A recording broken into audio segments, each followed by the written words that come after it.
In the words of Obi-Wan Kenobi, hello there, and welcome back to the This Is an Album podcast with myself, Jacob Green, and my wonderful friend. Me. Sorry, I thought I'd surprise you with that intro line. It doesn't work on me. I've not seen Star Wars. Oh, grow up. It feels weird saying Reiss Hemming. I don't like it.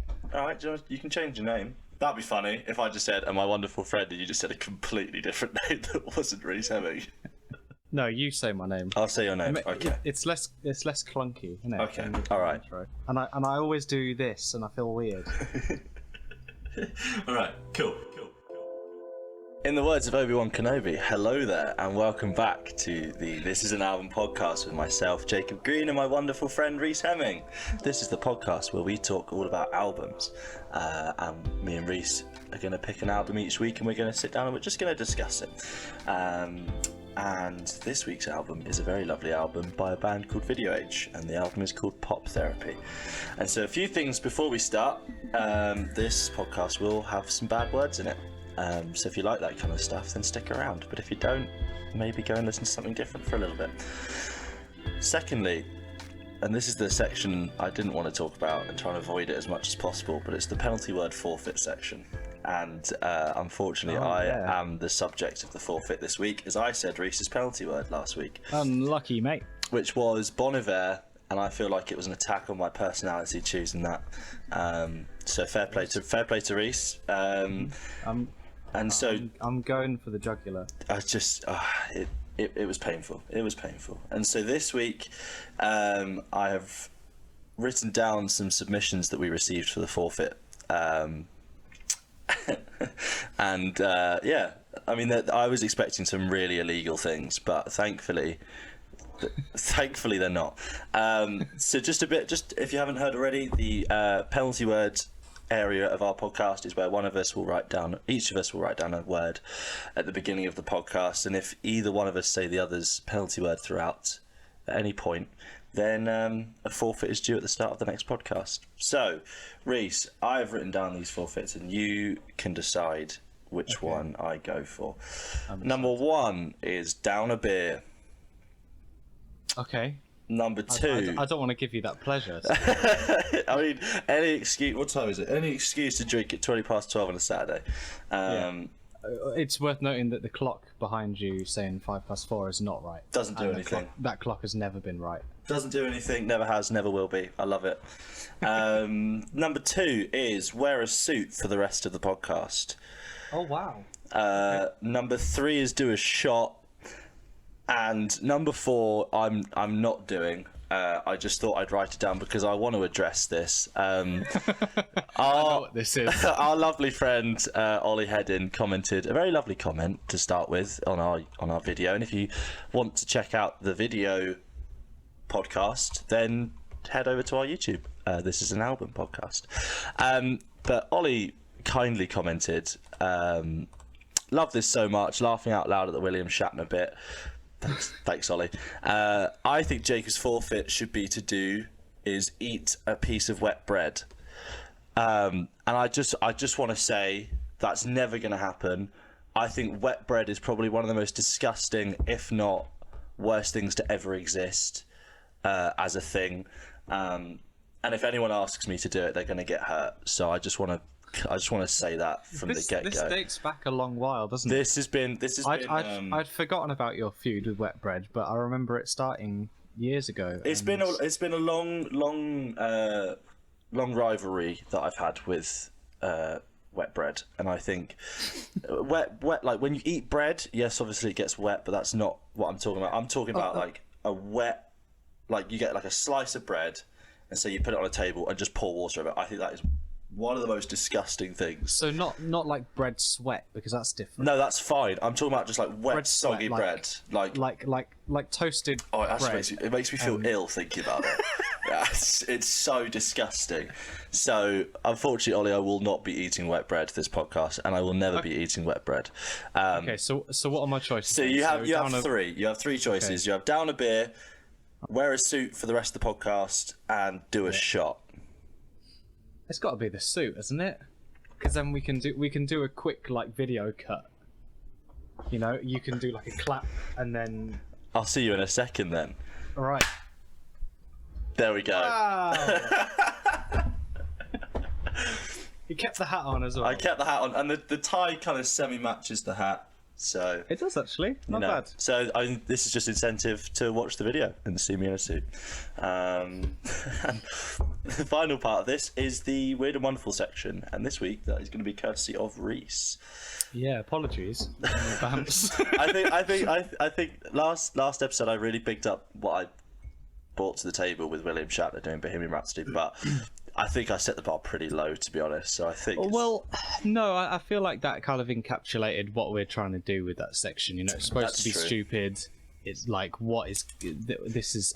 It's not even enjoyable, but it's still funny. Yeah, what I've opted for this week is horrifying. Okay. And just scary. So. What a pitch! What a great pitch! So we'll get onto that in a bit. Okay, I'm now going to be on edge for the rest of the podcast. And without further ado, let's talk about this week's album, which is Pop Therapy by Video Age.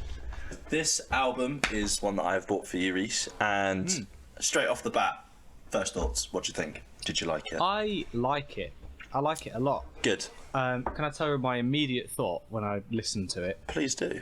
I was probably like 3 or 4 songs in, and it gave me the same sort of feeling that I have when I listen to Surfaces. Nice. Not because they even sound that similar, or that it's like the same kind of genre of music. I suppose it's not far off. Similar kind of thing, I guess. Yeah. But in the way that, like, they all kind of, and it could be seen as like a good and a bad thing, that all of the songs are very, very similar, and it's all just strongly one vibe. Yeah, it's really consistent. It's really consistent. I really like how it's kind of like, this is what we've chosen.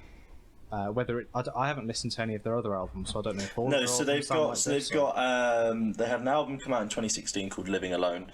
They then had this album, Pop Therapy, in 2018, and they released an album last year called Pleasure Line, all of which are great albums, really, really good albums. But this one, particularly, are they like kind of similar, same? Yeah, they're kind of. It's nothing too far out from what they're good at, and I think that definitely shows in this album that they know their sound, then they know the kind of the upbeat stuff that they can make, so they've stuck with it, and I think it's brilliant. I think it's a really.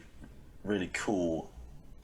It's kind of there's so many influences that you can kind of picture that they have with this album as well, because it's not just one thing. There's kind of varying other factors that come into it to give it the sound that it has. I feel like everything about it is all very heavily influenced, and depending on what your personal experience is with the kind of music that you like, or you grew up with, or you're around, you'll see those different influences. Yeah, absolutely. Like as soon as I heard it, I was like, oh, they're like Tame Impala, because it's very it's very, very similar to that. Different in a lot of ways, but it's very similar. So I thought that, which is obviously like quite a modern example, and I was listening to it. Verity was in the room, and she said, "Oh, it sounds like the Carpenters."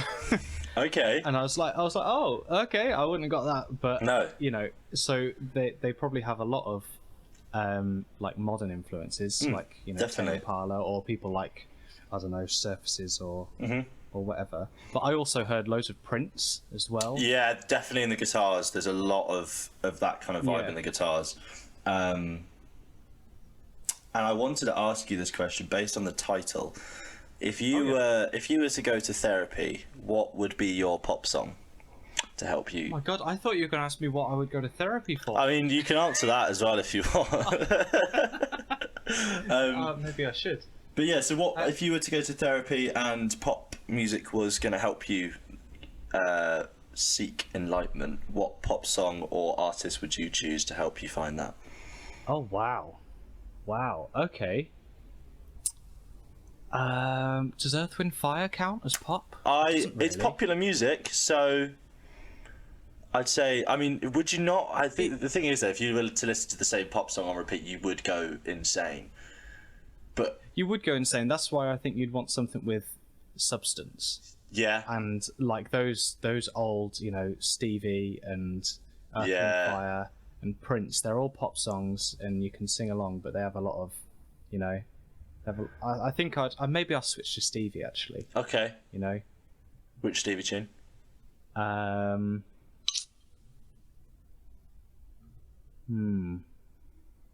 don't know. Come back to me. Okay. What about you? Britney Spears, Toxic. Oh, you couldn't have gotten. Actually, fair enough. If anyone wants to dispute that, go for it. But you're wrong. Yeah. So fair enough. I think that song can cure anything. I think you're right. It's such a good tune. It's a banger. It's really good. And it gives me an excuse to learn the choreography to the. Oh no, that's Hit Me Baby One More Time, isn't it? That's Hit Me Baby One More Time. Maybe I could merge the two. Maybe I could do the dance to Hit Me Baby One More Time and dance to Toxic. That would be quite disjointed actually, but I think it would be. Also, I don't think I'd be able to fit into the costumes that they had on that shoot. I have got a video of you dancing to Toxic. That's true. We don't need to talk about that though. No. Insert clip. Damn it. But yes, okay. So with Pop Therapy, what is your what songs on this album kind of spring out to you, and what songs would you kind of show someone on the get go? Okay. The one that comes to mind is Hold On, I think. Yeah, that's the one that was recommended to me that got me into the album. Yeah, I think so. Because that was the one where I immediately heard the Prince thing. I was like, that is such a Prince guitar line. But I really like that. I also cannot remember the song titles. Let me go back to the album. I really like Days to Remember, just 'cause I think, is that like the most popular one on the album? I think so. I think it is, and I think it should be. It's also my favourite. It's such, that is the only song, and no shade to the other songs, it's the only song where the chorus has stuck in my mind for the past couple of days. It is a really, really catchy chorus, and I think the bit that I like about it the most, there's two things I like about it the most. The first one is the way that they match the guitar lines with the bass lines going into, like, as a transition line. I think is so good. Like, you just wait for those little lines to kind of mimic along with it. I think they're really, really clever, really simple, really clever. And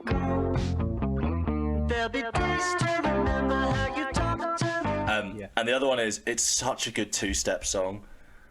Yeah, I think this whole album is a brilliant two-step album. Like, the Reiss Hemming dance, as it should be known as. It's the Hemming two-step. It's the Hemming two-step, and I think you can't beat a dance move like it. If you're ever in a club and you're stuck for how to dance, you're just trying to impress someone, the coolest thing you can do is the two-step.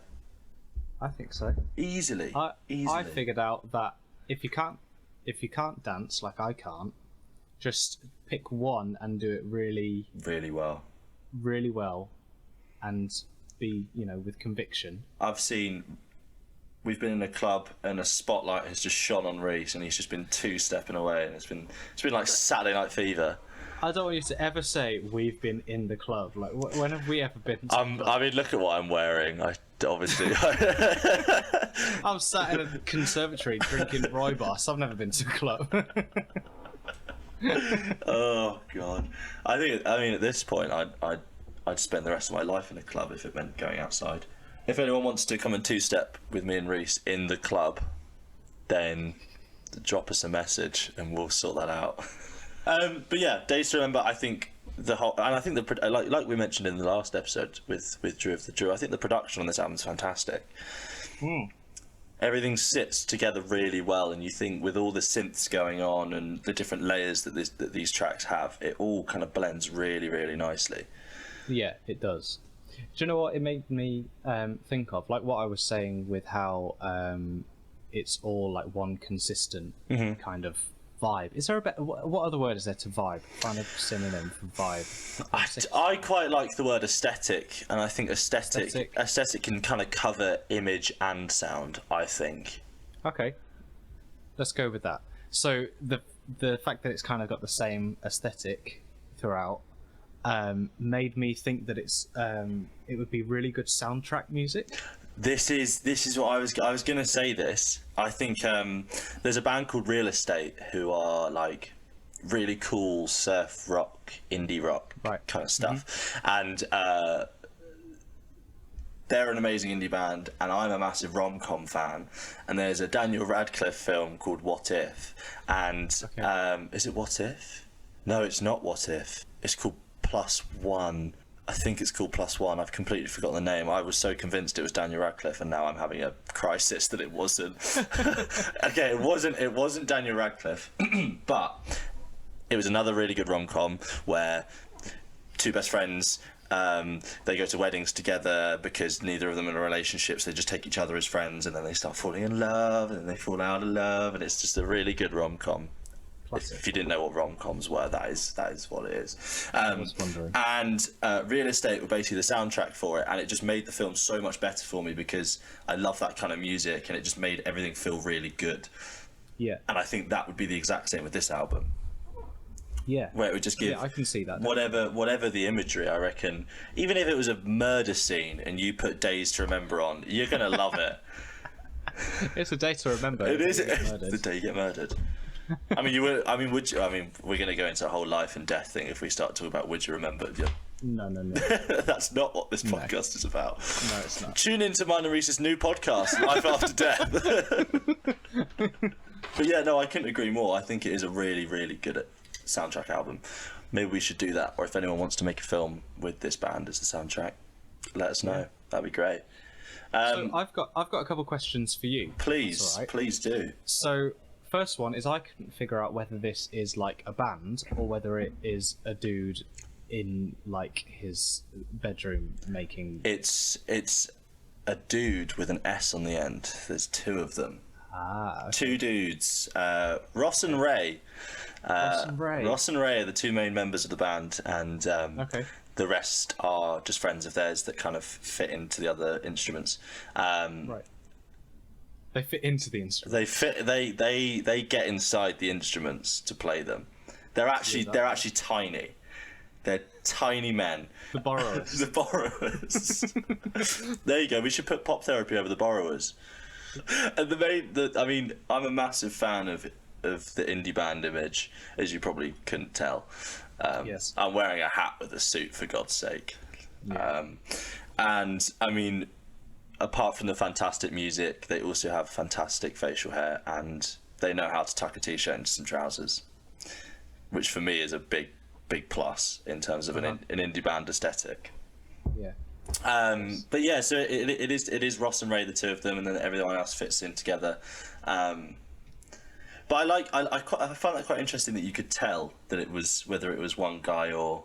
Yeah, I think because I feel like if it was a group of 4 or 5 people, it would have it would have forked off a little bit. Right. Okay. In certain places, you would have had a part that was clearly inspired by the bass player wanting to do something different or something. Yeah. But I think you can tell that it's like, is he a producer as well? Is he the guy that produces? Yeah. So they both collaborate on the production side. So one will kind of take the lead on some of the tracks, and then the other will.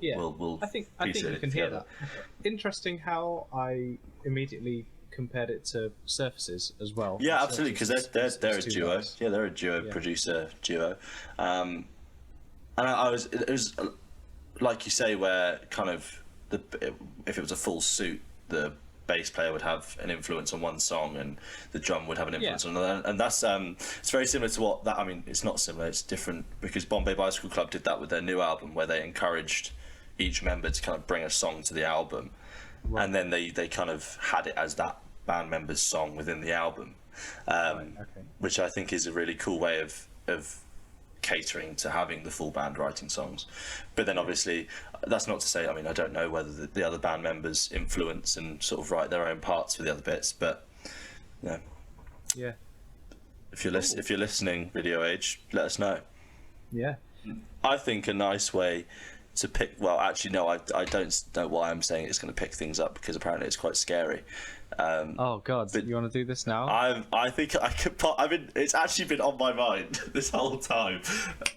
So, all right. So, as soon as I thought I had to bring like some quirky interval song, my mind either went to two places. It would be like, because I've got like a rock and metal background, so I was like, it'd be like the most intense, terrifying, scary, like Cannibal Corpse or something. Okay, right. Or it would be like a Justin Timberlake and Korn mashup. Do you know what I mean? Right. Okay. That's where I went, and I was like, great, I got my two options. Okay. And I went for the first one, so I'm sorry about that. That's okay. I was really hoping you'd say the second one, but so this is a video. It's a YouTube video, so I'll have to share my screen so you can watch it. That's fine. Because I do think a lot of it is watching it as well as listening to Perfect for a podcast. Perfect for a podcast, but I'll do a running commentary as we go. Well, if you're listening to this on SoundCloud, then what are you doing? We'll put the link underneath, and you can go and watch it afterwards, so you can see. Nice. So this is a video. Do you know the YouTuber Jared Dines? Yes. Guitar player and drummer. I think. Yeah. He does like metal. All round style. pretty talented dude. Yeah, talented guy. But he's like, when you go into a rabbit hole on YouTube, you end up finding like, his videos. 11 things that guitarists do on stage. 6 songs never to play in a guitar shop. Exactly. And he did a contest on his channel like 6 years ago, I think. Right. Where he like put an instrumental song out and invited singers and vocalists to come and like sing or perform over the song, and the winner would win something. I don't know. Okay. And I was like, oh, that's pretty cool. So I was following it, and then the winner came out, and it's like stuck with me. So this is a product of winning a competition. No. So this video won him a competition. Oh, right. Okay. So while I am saying like it is kind of okay, I might have bigged it up a bit. It's creepy and it's pretty scary and it's a bit weird. Okay. But the guy is like unbelievably talented, and he's a vocalist, and his like technical ability is amazing, and I've never seen or heard anything like it. But I thought I would share that. Okay. I don't know if this has made me less scared or not. Okay, right, here we go. Right. Okay. So I'll put the link to this in the description, so you can you can watch along with Watch along at home. Here we go. See if we can do it in one take. You can hear that? Yeah. Yeah.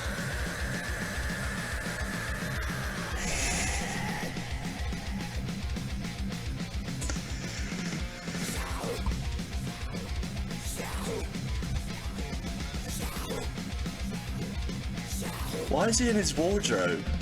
Yeah, I don't know.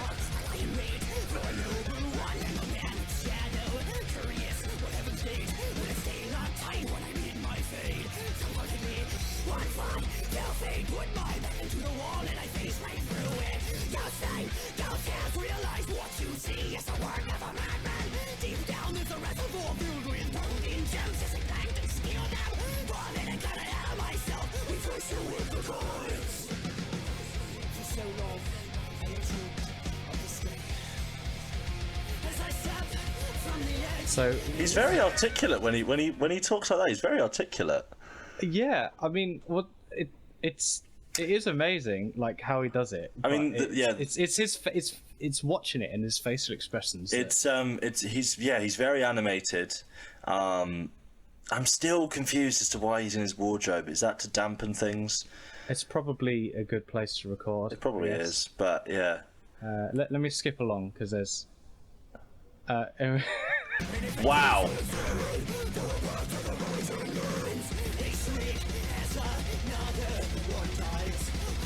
So wow. This is 4 minutes. Nuts? 4 minutes of this. 4 minutes of this. This is a workout.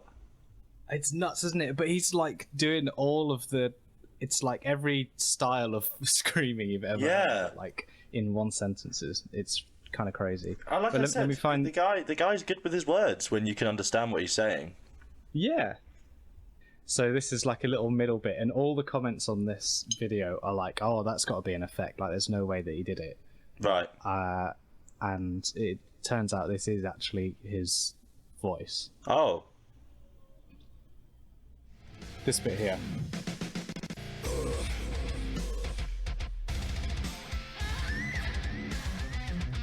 Whoa!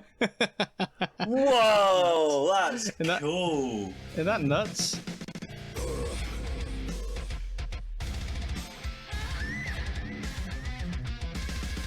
Wow! That is a jump. There you go. Wow. Well, that was something. Wasn't that something? Little bit of a change. Yeah. I mean, hopefully, no one was listening to that out loud in a place where small children are, because if I was a small child, I'd be terrified. But thank you, Reiss. I did like that actually. I found it odd. Obviously, it's not my my box of frogs when it comes to music genres, but I have to say I did find it impressive, and it was weird and wonderful. So I think all the boxes were ticked, Reiss. Episode 1, William Shatner. Episode 2, that guy in his cupboard.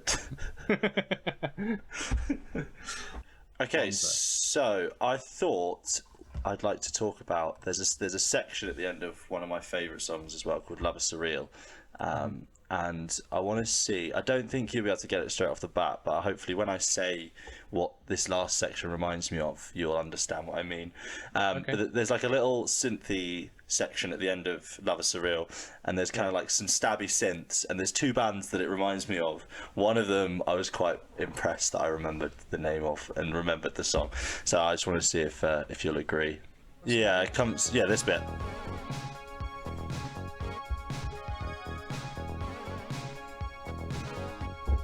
Oh.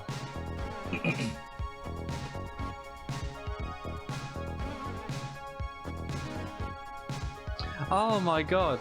I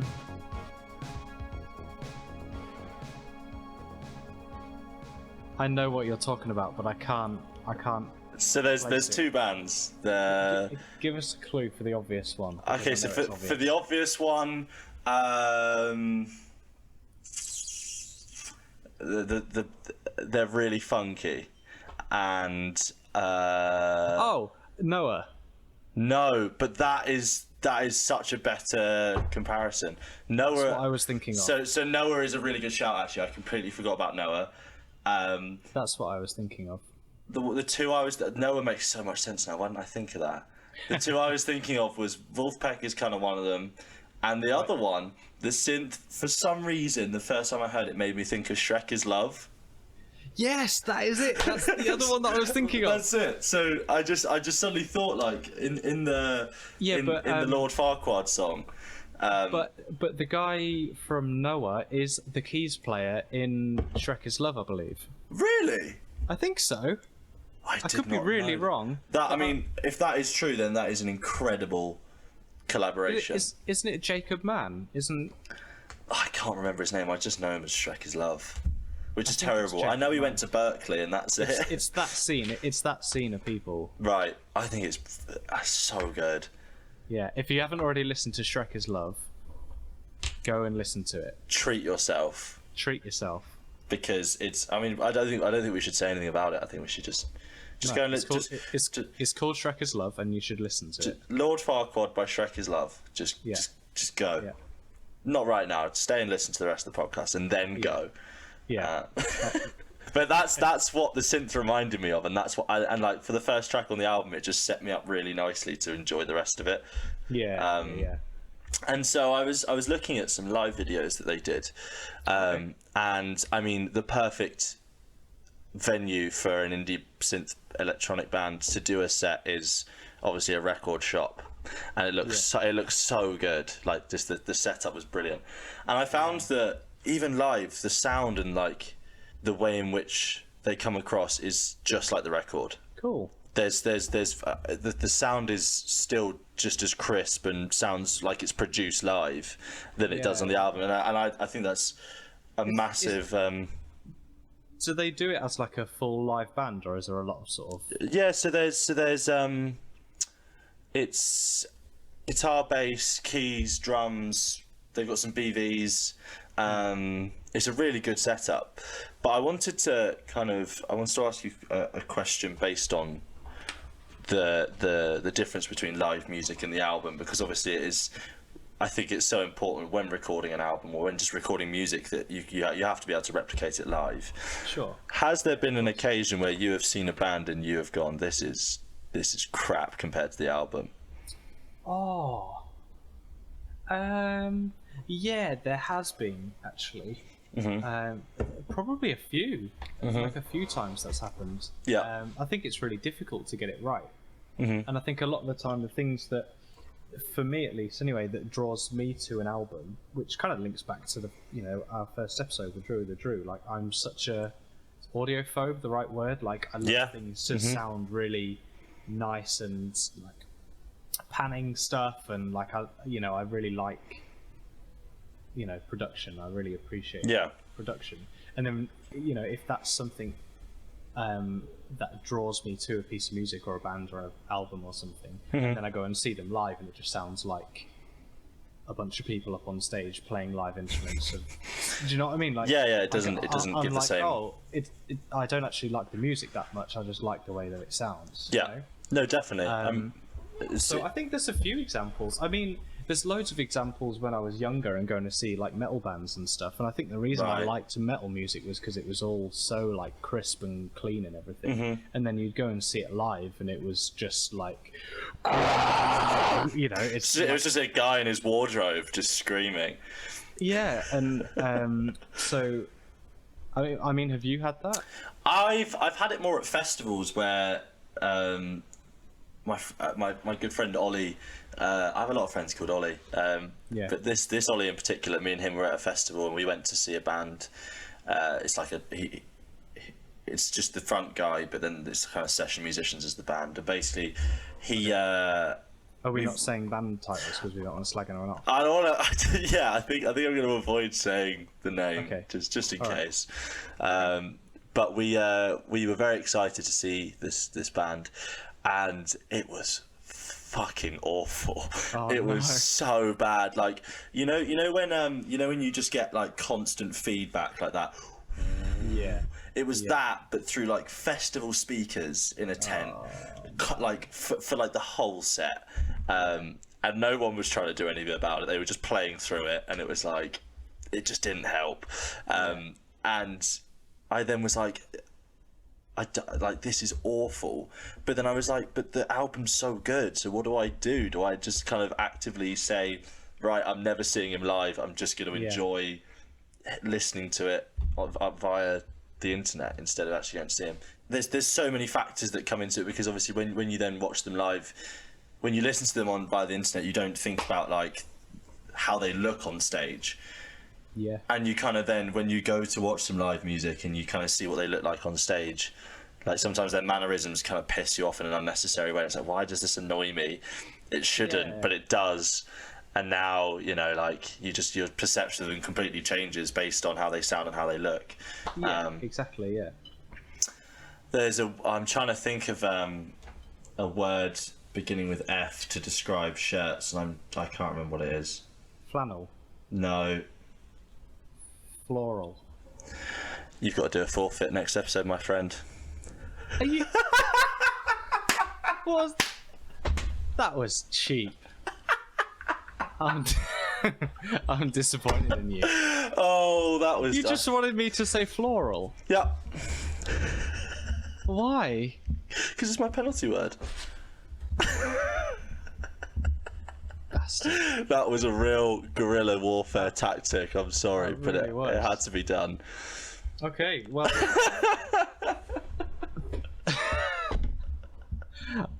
Oh, that was. God. When I said that, I was like, he's obviously just gonna say, "Why are you asking me to find words beginning with F?" but it worked. Because it kind of. I thought you were talking about the image of how people on stage. I'm not even going to try and gratify that with you trying to be clever. That was poor. I'm disappointed in you. I'm disappointed in myself. Okay, well, a forfeit for me next week then. Write in your forfeits. Oh, I'm gonna make. I'm pissed off.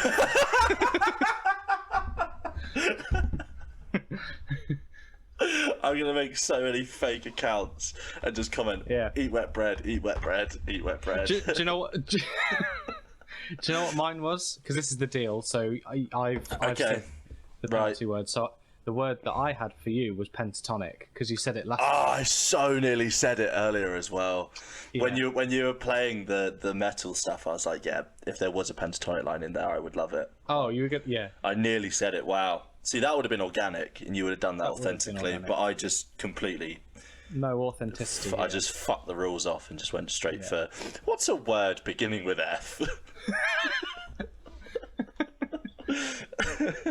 All right, that's my one cheap shot, and I've used it, and I'm never doing it again. And I can only but apologise to you, Reiss, and to everyone listening.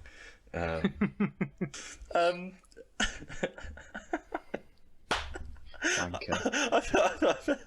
feel like you. You know I'm gonna have to do something shit as well.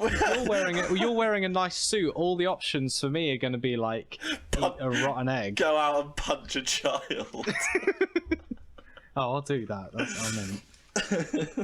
fine with that. Yeah. So if you have any forfeits that you'd like to see Reiss undertake, see, I'm bringing that word back. Undertake. It's a word again today. If you'd like to see Reiss do anything forfeit based on the next podcast, then please do let us know. Yes, please. Reiss is going to hand in his notice at the end of this episode. It's just, I'm done. Episode 2, I'm done. I mean, this is a fantastic album, and I think it deserves more credit and more listenership. Yeah, for sure. I mean, I really enjoyed it. I'm glad you did. I listened to it the first time because of the podcast. Like, okay, I need to know something. I should listen to it. And then I listened to it again because I really enjoyed it. That's good. And then I listened to it again this morning because I really enjoyed it, and I hadn't made any notes for the podcast. Nice. I mean, I was going to say it would have been really maverick of you for me to say, let's listen to this album and discuss it, and you just turn up and go, I haven't listened to it. Yeah. We'll live stream it one day. We'll do a live stream podcast. Yeah, we should do that. That's a good idea. Yeah, we could do a few. We could do a few albums. Yeah. And we'll have to write down like 7 or 8 words for penalty words, and then I'll just go, oh, what's this word beginning with F that I can't remember the name of? Flannel. Oh, no. Floral. I would like to say, and if they're listening, a massive thank you to Drew and Joanna from Drew of the Drew for saying how much they enjoyed the podcast. That meant a lot to me and Reiss. That was a bit of a shot. Admittedly, I was a bottle and a half of wine in. Oh my god! When Reiss sends me a screenshot, and I just completely lost it.